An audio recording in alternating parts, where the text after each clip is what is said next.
பெட்ரோலிய நிறுவனங்கள் பார்த்திங்கன்னா ஒரு 64 நாட்களுக்கு தேவையான கையிருப்பை வைத்திருக்காங்க. இப்போது ஒருவேளை அனைத்து கப்பல்களும் நிறுத்தப்பட்டால் கூட இன்றைக்கி 74 நாட்களுக்கு தேவையான அந்த க்ரூடு பெட்ரோல் நம்ம என்ஷூர் பண்ணியிருக்கோம். இது கடந்த காலங்களில் இல்லாத ஒரு விஷயம். அது இந்த அரசாங்கம் உன்னிப்பாக எடுத்து நம்ம செயல்படுத்தியிருக்கோன்றது சொல்லணும்.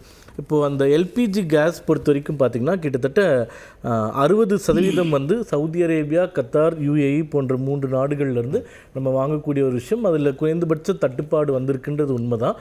அதற்கு இன்னொரு காரணம் இந்த 11 ஆண்டுகளில் இந்த வீட்டுக்கு தேவையான எல்பிஜியினுடைய எண்ணிக்கை உயர்ந்தது. நம்ம கொண்டு வந்த திட்டங்கள்னால 2014 14 கோடி வீடுகளில் தான் எல்பிஜி தேவை தேவையாக இருந்தது. இப்போ அது 33 கோடியாக உயர்ந்திருக்கின்றது. அப்போது வீட்டுக்கு தேவையான எல்பிஜியை முழுக்க நம்ம என்ஷூர் பண்ணணும் அப்படின்ற ஒரு உத்தரவாதத்தை கொடுத்ததன் போக இப்போ எசென்ஷியல் கமாடிட்டிஸ் ஆக்ட் நம்ம இன்வோக் பண்ணியிருக்கோம்.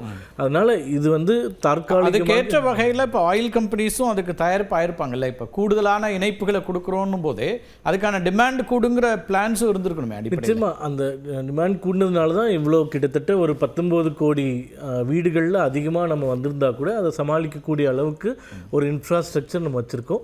நிச்சயமாக இது ஒரு ஷார்ட் டேர்ம் டிஃபிகல்ட்டியாக தான் இருக்கும் அப்படின்றது எங்களுடைய பார்வை. கமர்ஷியல் எல்பிஜி தான் பெரிய சிக்கல். இப்போ அது அதுக்கு என்ன அஷூரன்ஸ் இருக்குங்கிறது தான். இப்போ இன்றைக்கெல்லாம் பெங்களூர் மாதிரியான இடங்களில் பல ஹோட்டல்களை மூடிட்டாங்க. இப்போ அதனுடைய விளைவுகள் என்னெல்லாம் வரும்? இங்கே நீங்கள் இதை நம்பி இருக்கக்கூடிய பிஜி ஹாஸ்டல் வரைக்கும் இனிமேல் அவங்க இதெல்லாம் நாங்கள் குறைக்கிறோன்னு சொல்கிறாங்க. அப்போ இதை எப்படி எதிர்கொள்கிறது? அதுக்கு என்ன திட்டங்கள் இருக்குது? அதுதான் இதில் இருக்கக்கூடிய சிக்கல்கள் என்பது நிச்சயமாக இருக்குது. நான் இல்லைன்னு சொல்லலை. வெகு விரைவாக இந்த பிரச்சனைகள் தீர்றதுனால மீண்டும் சமநிலைக்கு கொண்டு வரப்படும் அப்படின்றது தான் நம்மளுடைய கருத்து.